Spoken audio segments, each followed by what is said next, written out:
ভারতের সামরিক তথ্য চুরি করার চেষ্টা করছে পাকিস্তানি হ্যাকারেরা। পাশাপাশি চালিয়ে যাচ্ছে অনুপ্রবেশের প্রচেষ্টা। সতর্ক হলো দেশের অন্যতম প্রধান শেয়ার বাজার বিএসই। সাবধান হলো ব্যাংকগুলিও।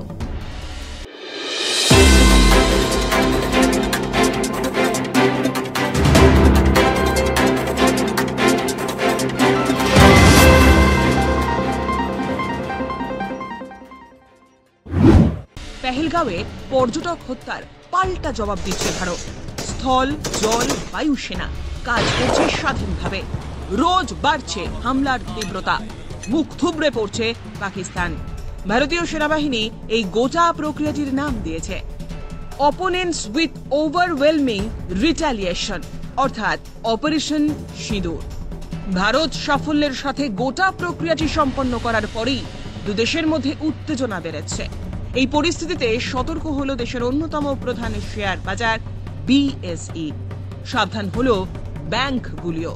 সূত্রের খবর, এই ঘোরালো পরিস্থিতিতে শেয়ার বাজার কিংবা ব্যাংকে হতে পারে সাইবার হানা। আম জনতাকে বিপদে ফেলতে পারে হ্যাকারেরা। তাই আগাম ব্যবস্থা নেওয়া হচ্ছে।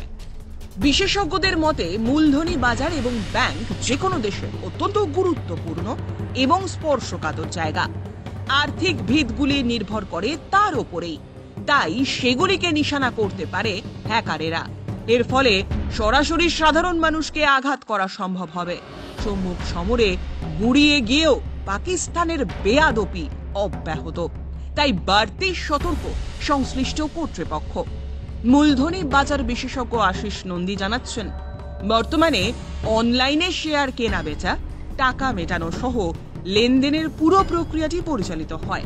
এক্ষেত্রে তাই নজরদারি আরও কঠোর করা জরুরি। বিএসই সেটাই করেছে। তাতে ভারতের শেয়ার বাজারে লেনদেন আরও নিরাপদ হলো। কি পদক্ষেপ নেওয়া হলো থাকছে বিস্তারিত। বিদেশিদের জন্য ওয়েবসাইট বন্ধ করেছে বিএসই। দেশের ব্যাংকগুলি তাদের সাইবার নিরাপত্তাকে আরও শক্তপোক্ত করছে যুদ্ধকালীন তৎপরতায়।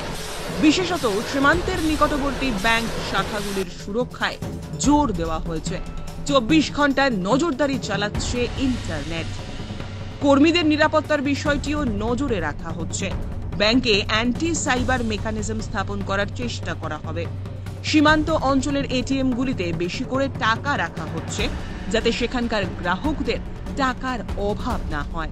ব্যুরো রিপোর্ট, জনমত বাংলা। আপনারা দেখছেন জনমত বাংলা, বাংলার খবর, বাঙালির খবর।